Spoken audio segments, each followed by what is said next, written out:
Model অভিনেতা নীরব হোসেনের সংসারে ভাঙনের সুর।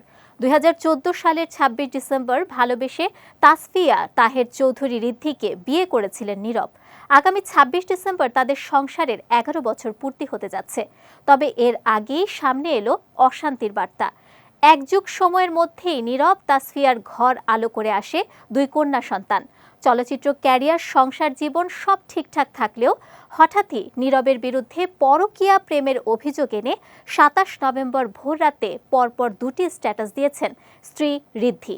নিজের ফেসবুক অ্যাকাউন্টে পরপর দুটি স্ট্যাটাসে নীরবের বিরুদ্ধে স্ত্রী ঋদ্ধি গুরুতর অভিযোগ এনে জানান, বউ বাচ্চা ফেলে দেশের বাইরে পরকীয়া প্রেমিকার সঙ্গে কিভাবে সময় কাটান, সেই সঙ্গে পরকীয়ার জেরে দুই সন্তানের কোনো ক্ষতি হলে মুখোশ উন্মোচন করে দেবেন বলেও জানান তিনি।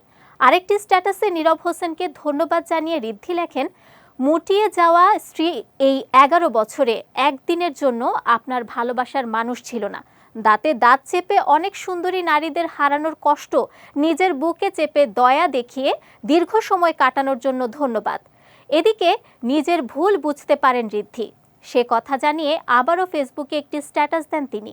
27 নভেম্বর দুপুরে এক পোস্টে তিনি লিখেন, গতকাল রাতে আমার স্ট্যাটাসের জন্য আমি ক্ষমা প্রার্থী। তার প্রাক্তন একজন তাকে মেসেজ করেছিলেন।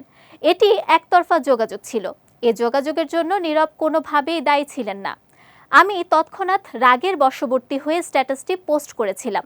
এ মুহূর্তে চিত্রনায়ক নীরব 2 মাসের সফরে বিদেশ রয়েছেন। জানা গেছে সেখানে বেশ কিছু অনুষ্ঠানে অংশ নেবেন তিনি। দেশের বাইরে থাকা স্ত্রীর দেয়া স্ট্যাটাসের বিষয়ে নায়কের কাছ থেকে কোনো মন্তব্য পাওয়া যায়নি। মাত্র 10 মাসের প্রেমের সম্পর্কের পর পালিয়ে বিয়ে করেছিলেন নীরব ও ঋদ্ধি।